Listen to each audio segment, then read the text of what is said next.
Ngobrol psikologi, santai tapi tetap serius. Siket episode 17, selamat datang di dunia penuh tawa dan trauma.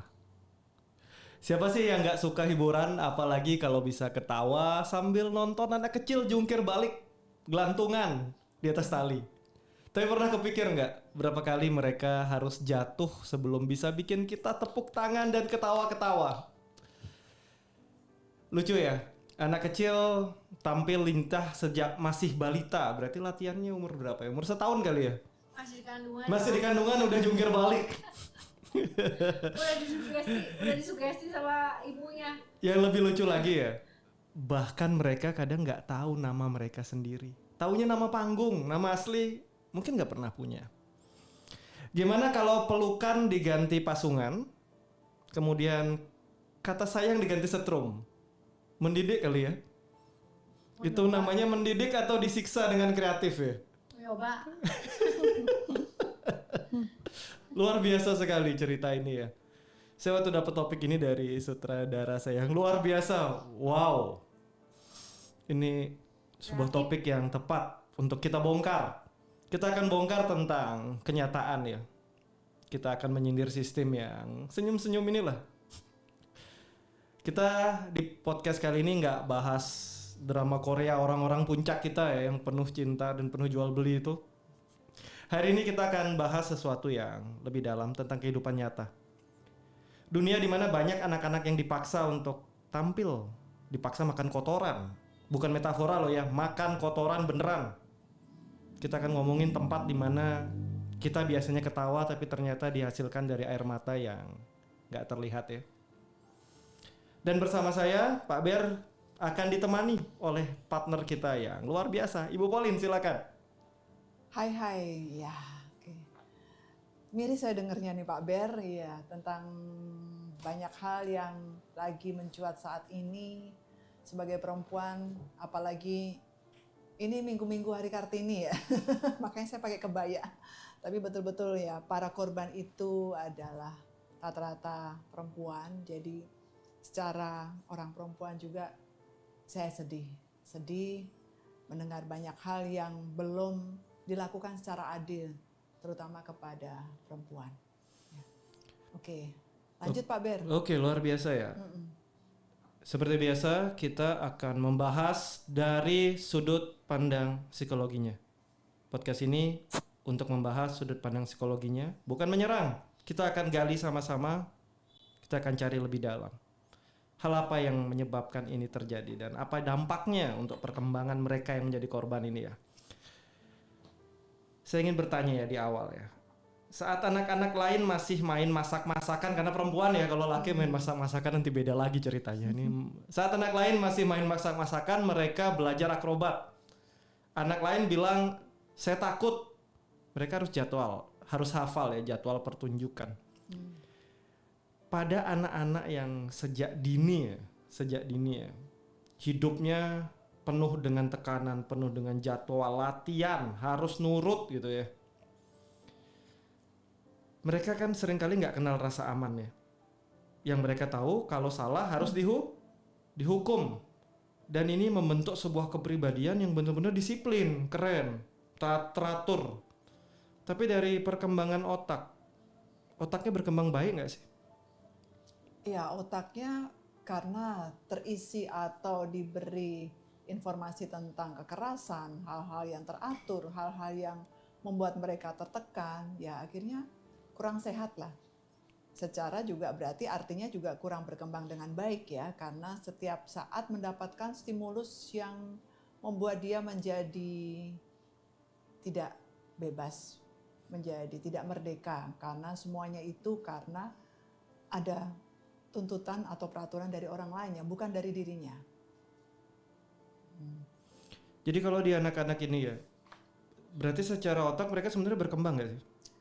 Kalau otak sebetulnya kan punya fungsi masing-masing ya, perannya masing-masing di otak bagian depan, kiri, kanan, dan sebagainya itu. Cuman kalau yang didapatkan adalah hal-hal yang negatif, tentunya otak-otak yang lain, otak-otak ya. Bagian yang lain ya. Otak yang harus menimbulkan rasa senang, rasa happy, rasa diterima, dihargai dan sebagainya menjadi tidak berkembang. Ya, perasaan-perasaan itu menjadi tumpul akhirnya karena setiap saat yang didapatkan itu apalagi mulai di bawah balita ya, batita justru ya, mungkin sekitar usia 2-3 tahun, itu dia mendapatkan hal-hal yang ya sangat membuat dia menderita, tersiksa dan sebagainya, tekanan, tuntutan dan sebagainya itu. Sehingga otak yang harusnya bisa membuat dia berkembang menjadi orang yang dengan kepribadiannya lebih baik, menjadi tidak bisa berkembang. Walaupun ada, tapi menjadi kurang berkembang secara maksimal. Kurang berkembang secara maksimal ya. Ya. Tapi ini kan hebat banget ya. Anak-anak kecil nih dibikin percaya kalau disiksa itu bentuk cinta. Wow, luar biasa. Makin dicintai, makin disakiti, indah deh. Ya. Kan mereka dibesarkan dengan perasaan di mana kamu itu berharga kalau nggak banyak tingkah, kalau nurut. Bagus nggak sih? Enggak lah, karena ini kan orientasinya orang dewasa tersebut atau orang lain di luar dirinya. Tapi kan banyak nih pasangan-pasangan muda zaman sekarang. Kalau anaknya nggak bertingkah, nurut, bagus, disiplin. Bahkan kadang dimasukkan ke beberapa sekolah lah, saya nggak sebut nama, di mana pendidikan disiplin sangat tinggi. Salah dikit pukul. Masih loh terjadi. Mungkin nggak diekspos aja. Sekolah kepribadian ya Pak. Ya, salah satu lah. Saya nggak sebut nama.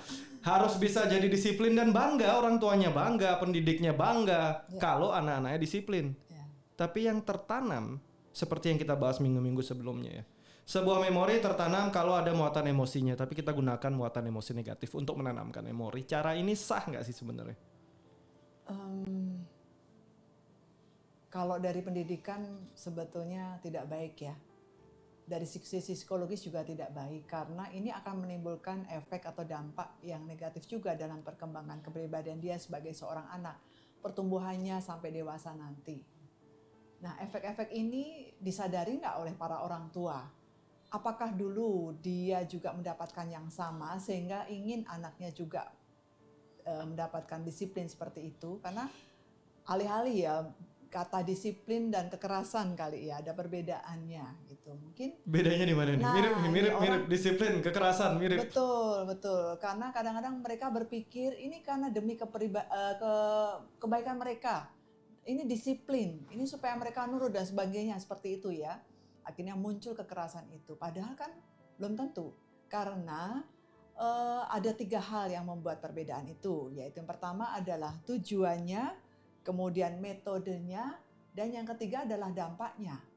Itu. Tujuan, metode, dampak. Ya, betul. Nah, kalau disiplin itu tujuannya untuk membentuk perilaku yang baik, ya. Sedangkan kalau kekerasan itu kekerasan yang terselubung itu biasanya ya alih-alih karena disiplin bertujuan untuk mengontrol atau memanipulasi orang. Entah itu anak atau orang lain atau siapapun itu. Itu dari tujuannya saja sudah beda ya. Kemudian metode yang dipakai. Kalau disiplin itu menggunakan metode yang konstruktif, yang membangun, itu yang adil. Kalau kekerasan terselubung menggunakan metode destruktif, artinya yang menghancurkan. Mungkin ya ada hal-hal di luar itu, di belakangnya yaitu mungkin ada balas dendam lah, atau apapun itu yang tujuannya jadi berbeda tadi ya, sehingga diberikan kepada anak yang mungkin merasa dianggap tidak berdaya, tidak bisa membalas. Ya. Kemudian dampaknya juga ada nih Pak Ber. Dampaknya kalau disiplin itu dapat membantu anak atau individu untuk belajar dan berkembang. Ya, karena disesuaikan ya dengan usianya, dengan kebutuhannya. Tetapi kalau kekerasan dapat menyebabkan kerusakan emosional. Psikologis dan juga fisik. Tadi 3 hal ya berarti ya. Yang pertama apa tadi?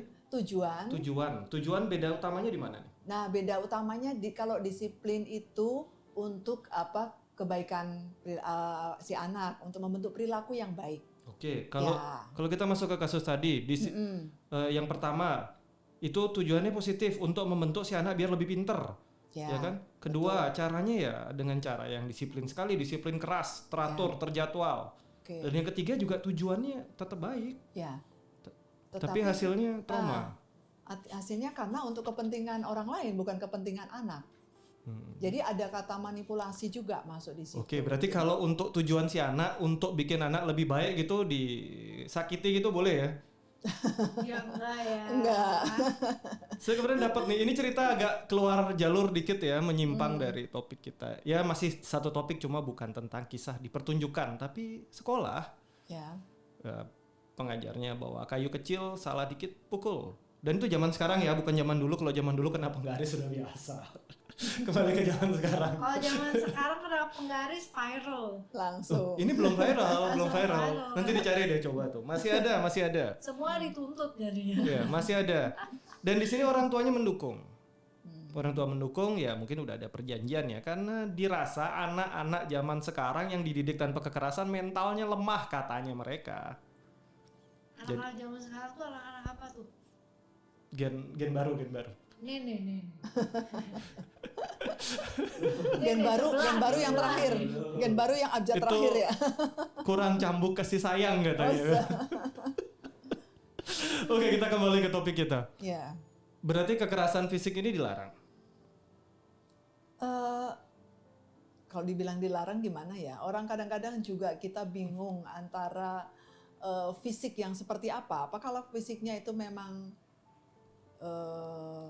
di luar batas kali ya? Kalau saya ya kadang-kadang kita juga harus menerapkan fisik itu karena kan artinya fisik itu yang tidak sampai menyakiti, tidak sampai membuat anak terluka parah.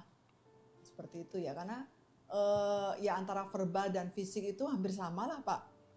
Ya. Sama-sama kejamnya ya. Iya, sama-sama kejamnya walaupun kita tidak melakukan.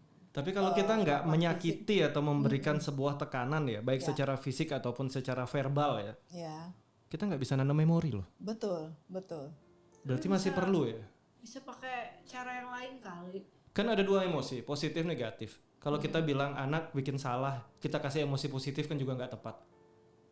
Habis nakal, gitu. Kita sebut kata nakal dalam artian anak-anak ya, di mana dia berbuat hal yang mungkin kurang tepat begitu. Terus kita puji dia, kasih tanda emosi positif, kita puji sambil besok jangan lagi ya. Besok diulangi lah. Besok lagi loh, ya. Jangan nanggung.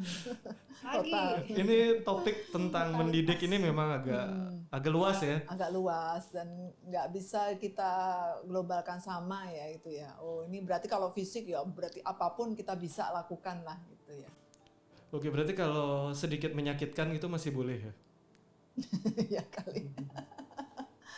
Asal setelah itu kan diberitahu ya anak ya, artinya kita itu melakukan sebetulnya tidak karena kita balas dendam. Kan terasa ya anak kalau misalnya oh ini betul-betul jengkel nih sampai nyowelnya tuh waduh membekas dan membuat Kejam luka gitu yang ya. dalam gitu. Ya artinya dari situ kita juga bisa mengukur diri sendiri. Oh ini untuk peringatan saja. Jadi secukupnya, ada batasnya gitu untuk membuat anak jera dan sebagainya. Atau mungkin bisa kayak pretend to be gitu gak sih? Maksudnya pura-purain marah gitu. Tapi padahal, jadi gini, kalau misalkan kita marah dengan emosi yang marah gitu, hal yang seharusnya bisa tersampaikan malahan jadi nggak tersampaikan. Iya, iya. Tetapi kalau misalkan kita marah hanya pretend atau berpura-pura marah supaya gitu kan mendapat perhatian Si anak. Si anak, ya. gitu, dan kita bisa menyampaikan bahwa ini loh gitu yang kamu Maksudnya. lakukan dan ini loh konsekuensinya, ini loh ininya, dan biarkan dia memilih sendiri kayak gitu tuh mungkin akan jauh lebih bijak daripada Ya. kita marah gitu kan, tapi kita nggak dapet, dia juga yang dimarahin nggak dapet poinnya, Dapat ya kan? poinnya, ya. Kita sendiri yang marah juga udah jengkel duluan, malah nggak apa ya, cuman gara-gara ekspresif kayak gitu kan banyak ya orang yang marah terus nyiksa sampai mukul sampai pembunuhan Karena pelampiasan. gitu kan. Karena pelampiasan emosi itu kan juga nggak tepat ya. Tapi kalau pura-pura marah nanti anaknya juga pura-pura dengerin boleh kali ya?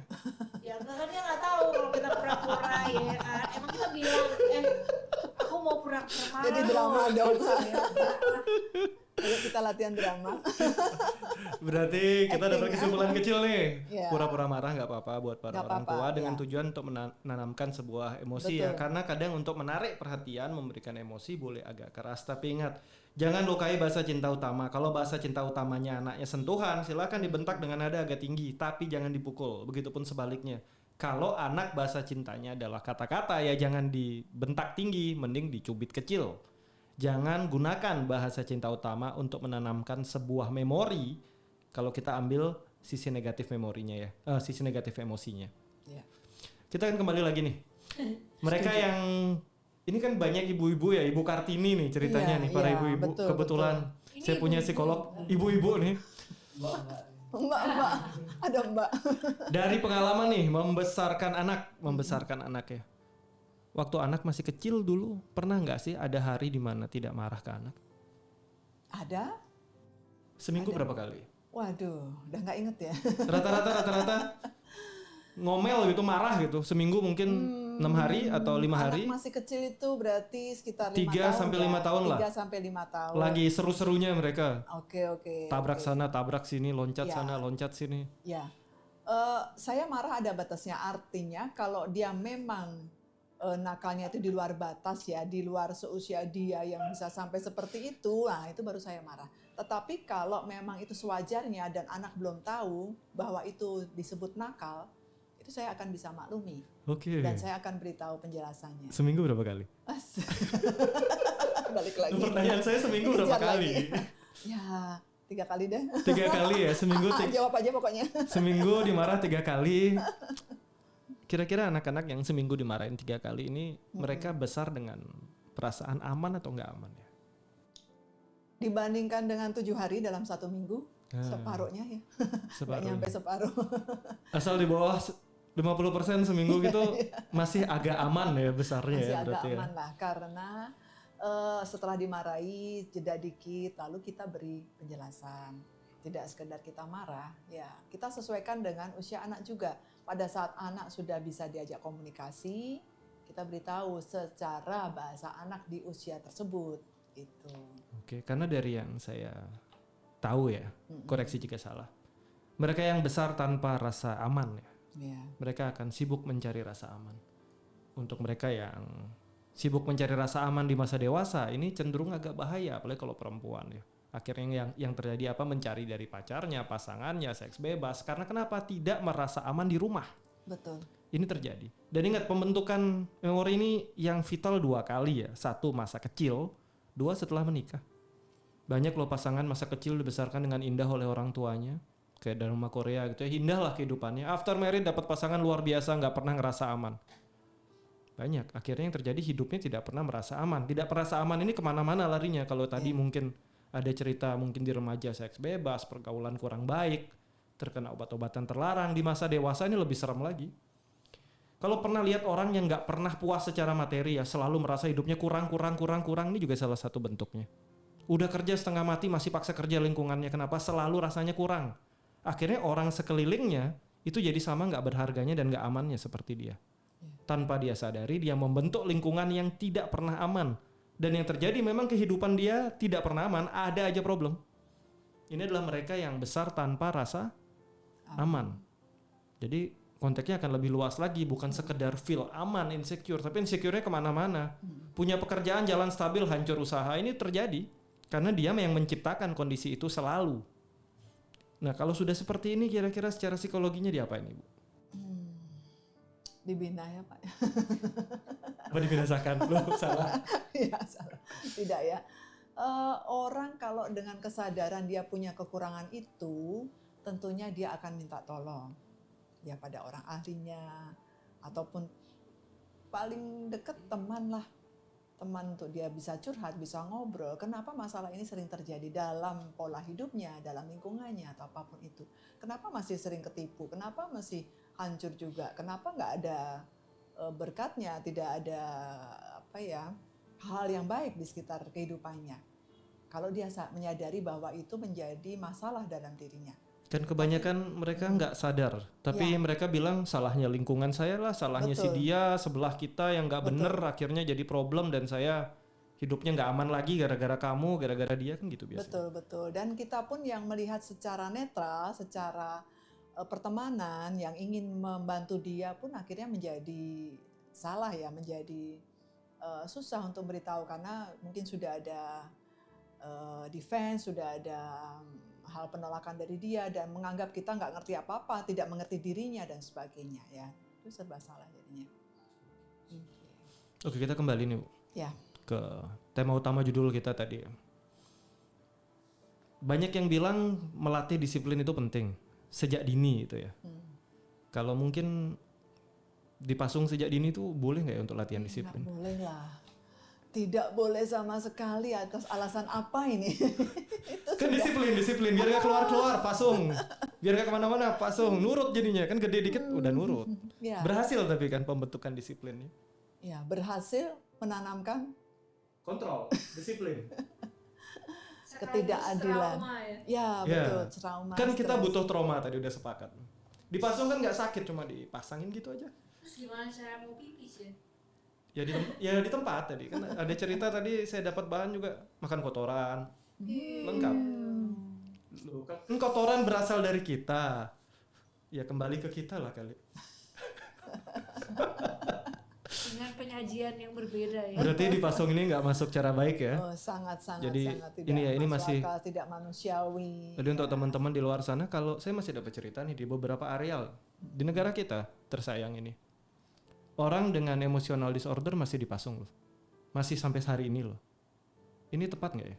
Ya, mungkin mereka yang di pelosok, maaf ya, di daerah atau manapun yang mungkin secara pengetahuannya kurang dan itu masih mengandalkan nilai-nilai budaya leluhur zaman dulu, mungkin ya dengan dipasung aman lah, karena khawatir mereka yang dipasung itu akan ngamuk atau melakukan hal-hal yang di luar kontrol dirinya, maka diberikan hukuman, semacam hukuman yaitu nih, supaya nggak kemana-mana, supaya tidak mengganggu orang lain, tidak ngamuk dan merusak yang lain dan sebagainya itu. Nah itu yang sebetulnya tidak baik, karena efeknya itu juga membuat tadi seseorang menjadi trauma, stres, dan tidak menghargai kehidupan orang. Jadi Karena nggak boleh ya berarti? Ya, sangat tidak boleh. Cuman ya itu karena Tapi kan kembali ya. keyakinan mereka ya, itu sudah jadi Iya. budaya. Di daerah ini kan Betul. sumber daya untuk tempat penanganan sedikit. Apalagi kalau kita lihat podcast kita minggu sebelumnya ya, tempat-tempat yang katanya konon berjas putih itu nanti sana malah suntik mati lagi. Lebih ngeri mana?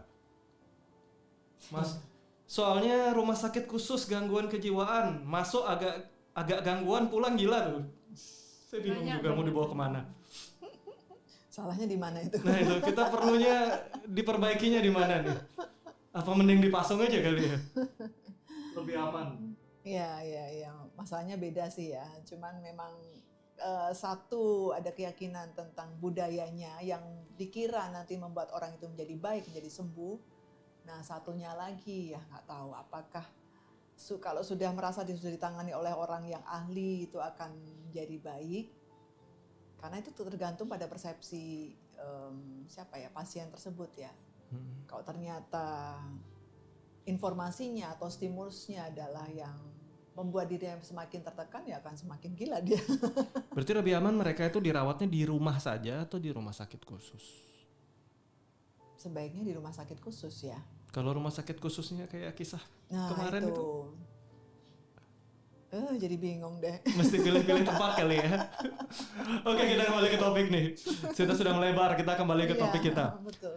Bagaimana nih caranya anak-anak belajar ya membedakan cinta dan kontrol kalau dari kecil keduanya diberikan dalam bentuk hukuman? Cinta dan kontrol. Kalau cinta itu ada unsur mengasihi, sayang, penuh perhatian, ada timbal balik. Jadinya tidak hanya menerima dari orang lain atau pihak-pihak yang dewasa, tetapi dari anak ya yang mendapatkan itu juga bisa merespon. Artinya ada sesuatu yang didapat ya dari keduanya. Entah itu hal, biasanya kalau cinta itu kan hal yang positif begitu Tapi ya. kan dari kecil banyak nih anak, kalau Ya. anak itu bantu orang tuanya, berkorban, berusaha, dia jadi berguna. Ini kan sebenarnya cinta sama kontrol yang masuk barengan injeksinya. Yaitu menurut pendapat yang memberi perintah berarti orang dewasanya. Jadi kan semakin si anak kelihatan produktif nih, orang Ya. tua makin puji-puji. Sebenarnya kan kita menanamkan kontrol dan menanamkan cinta dengan satu stimulus. Ya. Tetapi ada sesuatu yang dirampas oleh orang tua, yaitu kebebasan Betul. menurut saya. Eksploitasi. Eksploitasi anak. Eksploitasi ya, karena semuanya hanya kepentingan orang tua. Ini ya nggak bisa lah kalau ini ada waktu untuk kamu, nggak ada sama sekali, orang tua begitu sibuk cari duit. Nah. Dari mana kamu bisa sekolah kalau papa mama orang tua nggak? Bagus ini. Nah, nggak cari duit, tolong bantu dong segala macam seperti itu. Nah, akhirnya kapan si anak bisa maju dengan kemampuannya, dengan dirinya, pada saat dia juga harus ada waktu untuk sekolah, untuk kumpul dengan teman-teman sebayanya, untuk mereka bisa bersosialisasi, berkomunikasi dan sebagainya. Berarti kalau masa kecil ya para orang tua ya, ini hasil dari kita tadi renungi sedikit ya. Kalau kita membesarkan anak dengan feedback kamu harus kerja keras, kamu harus berguna, bermanfaat, baru kita cintai, akhirnya kita membesarkan anak-anak ya dengan perasaan selalu merasa kurang. Dan ini bahaya untuk mereka. Iya. Dan efeknya kalau kita lihat di sekeliling kita ya, orang-orang dewasa nih ya, yang kita kenal mungkin ya, yang gila kerja.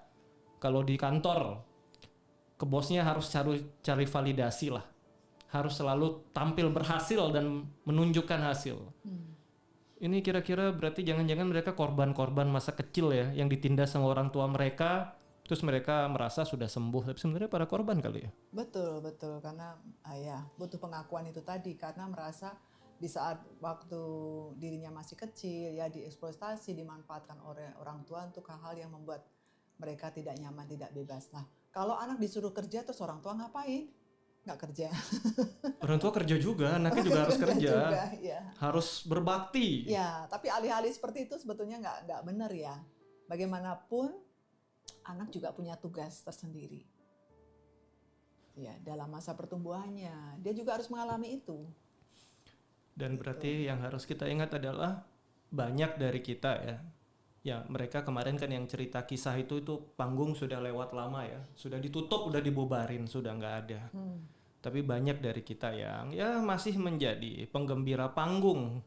Panggung bikinan pikiran kita dan orang tua kita zaman dulu. Dengan cara apa ya tadi? Harus menunjukkan bahwa aku kuat, aku berguna, aku bermanfaat, aku tulang punggung keluarga. Tapi penuh trauma. Sama aja kali ya. Ya. Jadi untuk para sahabat di luar sana, semoga cerita kecil tadi ya tentang tumbuh dengan tekanan, di mana kontrol dan cinta diberikan bersamaan, dan di masa dewasa kalian merasakan kalian harus bermanfaat, harus berguna untuk ditunjukkan, ditampilkan, dilihat, hati-hati. Karena bisa aja kalian tuh cuma trauma yang cari pelarian ya. Kita akan masuk lebih jauh lagi nih. Kalau saya baca ceritanya di sana kan ada strom, ada pasung, makan kotoran. Ya sarapan penuh trauma gitulah ya. Secara psikologis ya, hal-hal seperti ini ya, efek ke tubuh mereka itu jangka panjangnya jadi seperti apa ya? Secara psikologis efek ke tubuhnya ya? Ya. Ya pasti ada sesuatu yang mengganggu lah. Entah itu menimbulkan sakit atau apapun gitu ya. Karena mereka mengkonsumsi makanan yang tidak sewajarnya, yang tidak sepantasnya untuk dimakan, ya. Dan itu mendapat perlakuan-perlakuan yang di luar batas secara manusiawi, ya, secara ekstrim gitu, pastinya akan mendapat banyak trauma yang itu tidak mudah disembuhkan, bahkan mungkin seumur hidup akan teringat terus. Ya bayangkan sudah sekian puluh tahun kan ini mereka masih bisa merasakan pengalamannya dan masih bisa untuk meneteskan air mata. Artinya kan ini bukan sesuatu yang mudah untuk dilupakan. Ini kan trauma yang tersimpan sama mereka ini, traumanya udah bukan di pikiran lagi ya, tapi sudah di tubuh ya. Kan tadi kan setrum, dipasung, kasih makan kotoran. Akhirnya sebenarnya tubuh kita ini punya kemampuan nyimpan memori nggak sih Bu sebenarnya? Ya, punya. Adalah kemampuan kita di dalam otak kita, ada kemampuan untuk menyimpan memori. Nah itu sampai sejauh mana dia bisa menghandle agar memorinya itu tidak terlalu lama disimpan. Mungkin dalam kehidupannya dia perlu waktu, dia perlu proses, dia perlu juga bicara pada orang-orang mungkin yang berkepentingan, sehingga hak-haknya atau masa lalunya, traumanya bisa sedikit demi sedikit bisa terobati. Oke, berarti kita sepakat ya Ada memori sel di tubuh yang punya kemampuan untuk menyimpan bahkan lebih dari memori otak ya. Ya. Dimana saat otak sudah berkata ini sudah berlalu, pelakunya sudah pensiun, sudah nggak ada. Tapi tubuhnya udah nggak kuat, akhirnya tubuhnya cerita. Tubuhnya bersuara. Betul. Tapi saat tubuh-tubuh mereka bersuara, masyarakat kita masih ketawa-ketawa ya. Bahkan masih dianggap nggak ada cerita ini. Luar biasa sekali. Kita kembali lagi. Kita akan masuk ke bagian yang seru nih.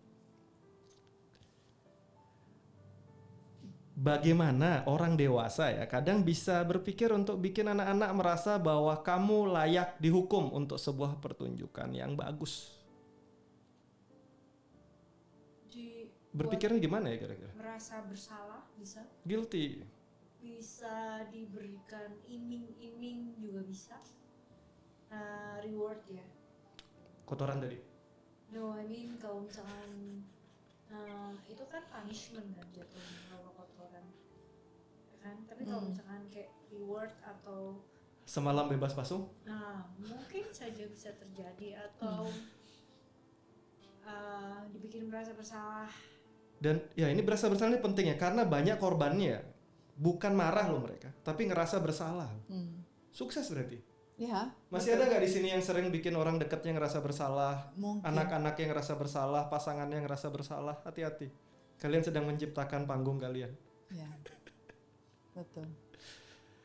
Oke. Ya. Kalau kita kembali ke tadi ya, ini cerita tentang rasa bersalah ini menarik tadi.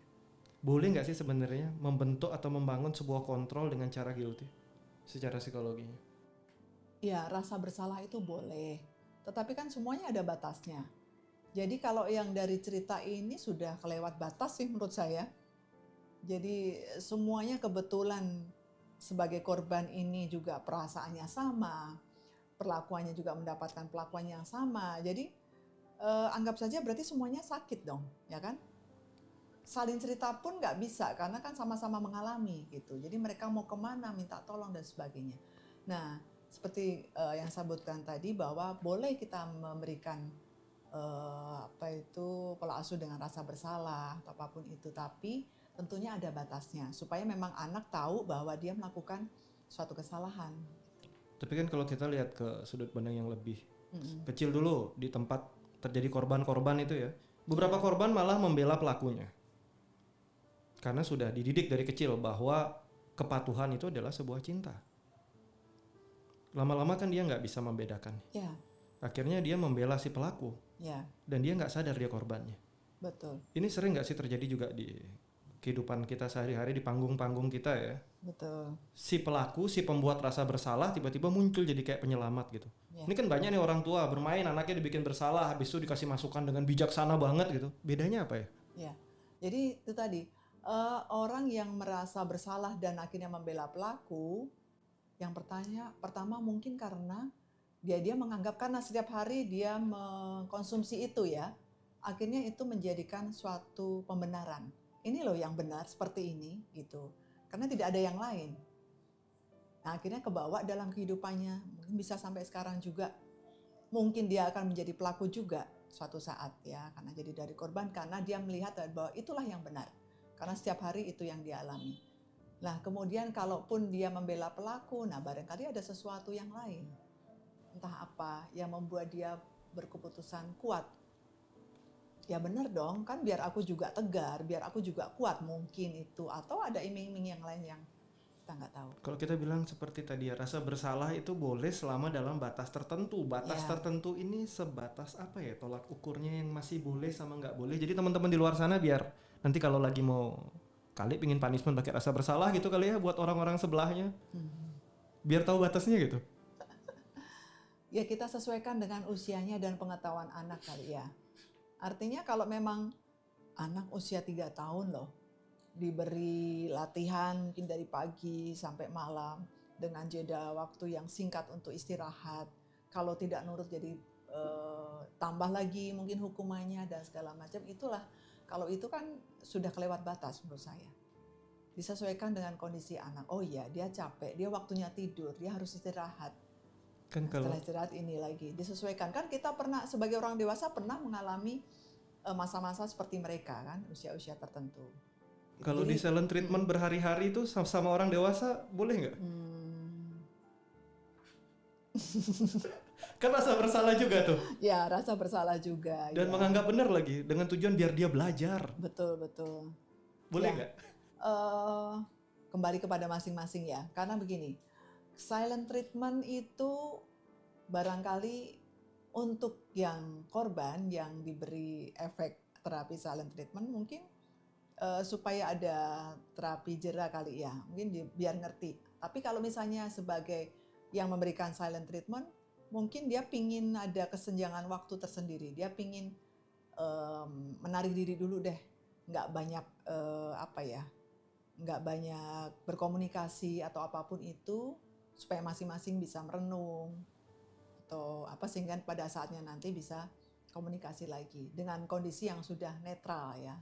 Itu dari yang saya dengar, saya baca, saya amati ya. Dari banyak kondisi-kondisi problem dalam sebuah hubungan, silent treatment itu salah satu bentuk bentuk hukuman yang secara psikologi paling jahat loh. Meninggalkan trauma, meninggalkan bekas, bahkan sebuah perpisahan sering terjadi karena gara-gara silent treatment. Sebenarnya ini masih cocok nggak sih, masih relevan nggak sih dilakukan? Ya, kalau menurut saya sih nggak masalah ya, asal kembali lagi ada batasnya. Artinya kita juga tidak sampai berhari-hari atau berminggu-minggu gitu. Paling tidak 1 hari Tahun-tahun. Satu hari boleh ya? bertahun-tahun Bertahun-tahun udah. dengan tidak ada penjelasan atau apapun ya itu. Sudah punya keluarga masing-masing. Gitu. Ya. Itu sih semuanya tentu ada batasnya sih, ada ukurannya gitu ya. Ya tapi nggak bisa diukur dengan angka ya. Oke, oke. Jadi untuk para sahabat di luar sana hati-hati ya. Penggunaan hukuman silent treatment untuk membentuk orang sebelah kita, lingkungan kita, anak-anak kita. Dengan memberikan rasa bersalah, hati-hati. Gunakan dengan sangat bijak. Karena ini salah satu bentuk hukuman psikologi yang tidak positif sama sekali. Jadi benar-benar dipertimbangkan ya. Untuk menggunakan hal seperti ini. Kita kembali. Mungkin kalau mau diem itu bilang dulu kali ya. Maksudnya I need a time. Aku butuh waktu. Kan Ya. ini silent treatmentnya bukan untuk kita berpikir, tapi memang mau membuat dia guilty. Oh, iya. Tujuannya seperti itu, biar dia belajar, biar dia nggak mengulangi. Banyak dilakukan tanpa sadar ataupun Ya, disadari. ya. Bisa. Biar anakku belajar tak diamkan dulu. Ya. Biar pasanganku belajar, aku mau diam aja dulu. Itu nggak bagus. Ya. kalau kayak gitu. Bisa Dan akhirnya jadi yang seperti terjadi itu. kebanyakan kalau dari hubungan ya, yang saya dapat malah perpisahan loh. Ya, Nggak pernah berhasil. Mereka yang men-silent treatment pasangannya lihat jangka panjang pasti dibales. Akhirnya lahir banyak hal-hal yang kurang positif di hubungan itu malah. Kita kembali ke cerita awal kita ya. Oke. Kan mereka kebanyakan nggak punya nama, punyanya nama panggung. Ya. Arti penting secara psikologi memiliki sebuah nama itu apa ya? Untuk identitas sih. Identitas. Ya, dan itu hak mereka loh. Hak seorang anak. Kan udah ada nama panggungnya. Ya, nama panggung. Tapi siapa keluarga mereka? Orang-orang di sekeliling Orang di mereka. sekelilingnya menjadi keluarga mereka. Para pelaku ayah. yang menjadi Hmm. yang mereka bela itu kan keluarga. sama panggungnya keren nggak? Kan mereka sering bilang nih para korban itu ya. Kalau saya amat-amati beritanya ya. Mereka kadang bilang saya merasa tidak menjadi diri saya sendiri. Iya kan? Padahal mereka di panggung waktu ditepuk tanganin mungkin seneng juga tuh. Tapi mereka nggak ngerasa jadi dirinya sendiri. Dan mereka nggak punya nama. Seberapa penting nama asli itu ya. Buat seseorang untuk perkembangan psikologinya. Sangat penting sih menurut saya. Karena itu menyatakan diriku, ya aku. Apapun itu plus minusnya itulah diriku. Aku punya hak, aku punya kehidupan yang membuat aku juga harus berjuang. Menurut saya sangat penting sih. Tapi Gimana? ada juga orang yang nggak happy sama namanya sampai ganti nama. Kayak Nah itu gimana tuh ceritanya tuh? Sudah dikasih nama asli, pengen ganti nama. Ya, tergantung kenyamanan orang kali ya. Karena apalagi kalau dia orang-orang panggung kayak gitu ya, mungkin dia harus cari nama yang sesuai, yang nama karena nama komersil. aslinya ternyata nama aslinya tidak komersil. Jadi Berarti dia harus mencari. alangkah baiknya kalau dibuat sebuah sistem aturan gitu ya. Setelah usia 17 tahun punya KTP dan boleh ganti nama 1 kali gitu kali ya. Biar orang namanya nggak dipilihin orang tua gitu kali ya. Karena kadang nggak puas namanya kurang keren gitu versi dia.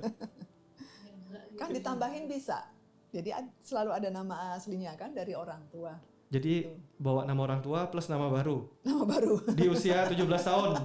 Mungkin itu penting, mungkin loh ya. Yeah. Ingat sekali lagi obrolan kita belum tentu benar tapi banyak ya. Yeah. Pingin ganti nama, nggak tenang, ditambah mitos-mitos bermacam-macam nama, akhirnya ganti nama. Nah, ada alias-aliasnya. Ya, banyak tapi kan ya. bagus lagi kalau mungkin usia 17 tahun anak diberi kebebasan untuk memilih nama pribadinya. Ini kayaknya mungkin lebih lega gitu ya, karena ada kontrolnya. Ya. Oke, kita kembali ke topik kita ya. Kenapa setelah tempat itu bubar dulu ya? Kan sudah lama sekali tuh. Ya kan? Tempat itu bubar, penonton juga punya memori. Kenangan indah lah, mereka bisa jungkir balik salto-salto gitu ya. Kenapa korban setelah lepas masih diem pada waktu itu? Lama sekali loh dia diem. Ya, cukup lama ya ini ya, sudah puluhan tahun. Nah, Iya. cuman mungkin mereka belum ada keberanian kali dan merasa itu tadi masih ada faham atau pemikiran bahwa itu sesuatu yang benar. Gitu. Dengan kekerasan, dengan disiplin yang keras dan segala macam itu akhirnya kan nyambung kepada kehidupannya yang nyata. Setelah dia tidak lagi menjadi penghibur di suatu tempat itu, nah, mungkin dia masuk ke dalam kehidupannya yang asli, yang di masyarakat dan sebagainya. Tetapi paham itu kan masih terus ada. Dan mereka nggak cerita loh lama sekali. Ya, Apakah takut atau? bisa jadi karena takut. Itu Bisa jadi. sebenarnya kan bukan suatu kayak bukan institusi, bukan lembaga, bukan apa kan bukan. Tapi mungkin itu lebih ke personal gak sih? Kayak misalkan gini, sebuah tempat jika dikepalai oleh seseorang dengan personality yang seperti ini, maka dia membuat peraturan yang Sakit seperti jiwa. ini, ya kan? Ya. Lalu dia kan ganti tuh kepemimpinan, let's say 10 years ya, 10 tahun gitu kan, berlalu nih. Terus ganti nih kepalanya. Dia lalu tidak membuat peraturan yang sama, dia membuang peraturan tersebut gitu kan, karena menurut dia mungkin ini adalah sesuatu hal yang Kejam. akan merugikan atau buat nama baik juga nggak bagus gitu kan. Ya. Lalu dia mengganti segala sesuatunya dengan sesuatu yang lebih manusiawi, lebih modern. Tapi kan lebih traumanya aman. tetap nggak berubah karena sudah kena 10 tahun tuh. Loh, benar, tapi maksudnya ini kan sebenarnya tidak menyangkut hal tersebut gitu loh. Menyangkutnya adalah tentang personil yang membawa. Jadi kayak misalkan suatu pemimpin itu akan membawa grupnya ini kemana, itu kan tergantung dari sifat atau watak si pemimpin ini gitu. Jadi sebenarnya kayak gitu nggak sih? Bisa jadi. Kalau untuk membuat traumanya pasti iya gitu. Cuman lebih ke yang maksudnya aku omongin ini adalah tentang ke personal si Pemimpinnya. pemimpin atau si pembuat aturan ini gitu. Bisa jadi karena pemimpinnya, karena kalau kita lihat kan ini tempat sudah bubar lama ya. Ya. Tapi yang pasti traumanya masih dibawa dan entah pemimpinnya mau ganti mau nggak ganti, cerita penyiksaan itu kan terjadi. Berarti kan maksudnya- mungkin bukan satu pemimpin. Maksudnya kenapa mereka berani speak up nih sekarang gitu? Karena mungkin yang era lama ini udah nggak ada. Sudah gitu nggak loh. ada. Jadi mereka berani bicara Ya. gitu. Berarti masih takut ya sama trauma yang diberikan itu ya. Biarpun sudah orang yang nggak ada zaman dulu, tapi mungkin mendengar namanya mungkin belum berpulang, orang masih takut ngomong kali ya. Ya, jadi Bisa kan jadi, makanya itu ya. kayak Dan misal, bahkan berita ini terkesan ditahan-tahan gitu, nggak bisa lepas beredar juga di dunia online. Masih Ada- banyak pihak yang takut gitu kayaknya. ada sosok otoritas yang pada saat itu, Itu. mungkin masih ada gitu. Ya, Nah ya. sekarang ini mungkin sosok otoritas tersebut itu sudah nggak ada, atau mungkin ada seseorang yang mendukung Ya. ya supaya mereka kayak speak up gitu. Lebih berani untuk Ya. Ya. Jadi sebenarnya kita nggak mungkin sebenarnya tidak menyerang instansi atau institusi ataupun manapun ya, Ya, tidak, tapi lebih ke kayak mereka Kepribadiannya. mau cerita tentang apa ya pengalamannya mereka dan kebetulan itu apa sih kayak terjadi atau berhubungan dengan suatu tempat kayak gitu. Ini kan sama aja sama orang cerita problem kekerasan dalam rumah tangga. Banyak nggak? Ya, Banyak. Saya banyak dapat klien bilang, Pak, saya dipukuli di rumah. Tapi nggak cerai-cerai. Bisa nggak mau, dipukulin tiap hari. Ini jadi ketergantungan, disiksa nggak sih sebenarnya? Iya, bisa jadi. Jadi ada pemahaman bahwa ya itulah yang benarnya. Memang aku salah, gitu. Tapi Memang dia aku menikmati yang layak. hukuman itu. Iya. Pada akhirnya seperti itu. Nah, pasti ada sesuatu yang membuat dia bertahan. Biasanya kan alasan-alasan klisenya kan banyak tuh tentang Finansial. keluarga, anak-anak, finansial banyak Ya, kalau kita ya. bilang klise ya. Karena ya rata-rata alasannya sama seperti itu. Ya. Tapi kemungkinan mungkin ada perasaan-perasaan kayak gini, misalkan ya dalam koreksi jika salah, misalkan si korban ini gitu kan, korban kekerasan lah atau apalah gitu kan, dia merasa bahwa dengan diperlakukan seperti itu tuh seperti kayak diperhatikan, merasa dimiliki, merasa disayangi, merasa diperhatikan kayak Ya. gitu loh. Ya. Ada loh, maksudnya Banyak. itu tuh nyandu gitu loh. Betul, Perasaan kayak gitu adalah perasaan dimana kayak ih aku berarti nih. Semakin posesif Ya. berarti aku semakin disayangi. Ya. Sakit jiwa nggak sih itu? Sakit lah. Jadi begini, pada saat pemukulan terjadi tentunya tidak hanya, ya saya bayangkan ya, tidak hanya pemukulan itu saja, tentunya ada kata-kata atau kalimat-kalimat verbal yang diucapkan. Gitu. Ini sebetulnya aku sayang loh. Ini kalau enggak kamu nggak akan jadi apa-apa. Kalau tidak dipukul, tidak dihukum atau apapun itu. Nah itu kan masuk terus dalam otak mereka dan masuk dalam bawah sadar mereka, dan akhirnya mereka menyatakan diri mereka masing-masing, iya memang kalau aku nggak dipukul, kalau aku nggak dihukum, nggak disiksa atau apapun, aku nggak akan jadi seperti ini. Toh pada akhirnya ya aku mendapat tepuk tangan, aplaus dari penonton dan sebagainya. Nah itulah yang membuat diriku menjadi hebat. Ini aku satu-satunya, aku bisa loh seperti ini di hadapan banyak orang. Anak kecil yang lain belum tentu bisa seperti itu. Itu yang membuat dirinya menjadi apa ya, disanjung pada saat itu, walaupun di belakang perjuangannya luar biasa. Pemahaman-pemahaman itu yang masuk dalam bawah sadarnya akhirnya. Oke, kita kembali ya tadi tentang perasaan kalau udah disakiti kadang masih memilih bertahan biarpun rasanya sakit. Dan hati-hati ya kalau udah sampai seperti ini, jadi bahaya ya, jadi kurang sehat ya. Betul. Bahkan termasuk di dunia hubungan katanya hubungannya toksik tapi tetap bertahan. Bertahan itu bukan berarti kalian hebat, tapi itu namanya kita nggak sadar-sadar kali ya. Oke, kita kembali ya. Pesan untuk mereka yang di luar sana yang mengalami kekerasan seperti ini tapi nggak berani speak up atau udah speak up tapi nggak didengerin atau udah speak up tapi ternyata malah ditekan suaranya. Ada pesan apa secara psikologi untuk mereka tetap bertahan dan bisa bangkit ke depan? Iya. Yang penting mereka sadar bahwa itu hal yang tidak baik ya. Barangkali setelah lepas dari pekerjaan ini, mereka kan tentunya kembali ke masyarakat ya, menjadi diri mereka sendiri. Entah dengan nama siapapun, walaupun tadi mungkin diganti nama panggung itu mungkin juga salah satu hal untuk menghilangkan identitas pribadinya dengan keluarga dan sebagainya itu. Tapi anggap aja mereka sudah selesai, tidak ada masalah, tidak ada hubungan dengan yang pekerjaan sebelumnya. Nah mereka kembali masyarakat. Di masyarakat ternyata mereka bisa belajar. Ya, dalam mereka bersosialisasi tentunya mereka kan kenal banyak orang dengan banyak persepsi dan sebagainya. Mungkin mereka sudah mulai merasa aman dan nyaman dengan kondisinya yang sekarang. Tentunya tadi ditambah info bahwa orang yang dianggap otoriter atau berkuasa itu sudah tidak ada. Nah, kemudian muncul keberanian, muncul rasa bahwa ini perlu diceritakan, perlu diberitahukan. Saya sudah oke, saya sudah merasa aman, saya sudah merasa kuat, dan banyak yang bisa melindungi, dan mungkin juga mereka mendapatkan pasangan yang bisa sangat mengerti kondisi itu. Dan pasangan-pasangan itu menurut saya sih tentunya mendukung ya, karena beberapa korban itu para ibu yang sampai saat ini juga mereka berani untuk bicara. Nah itu yang salah satu hal yang membuat mereka mau untuk bicara di saat ini. Jadi untuk para sahabat di luar sana yang nonton podcast ini ya semoga podcast ini mengajak kita untuk lebih aware, lebih sadar ya.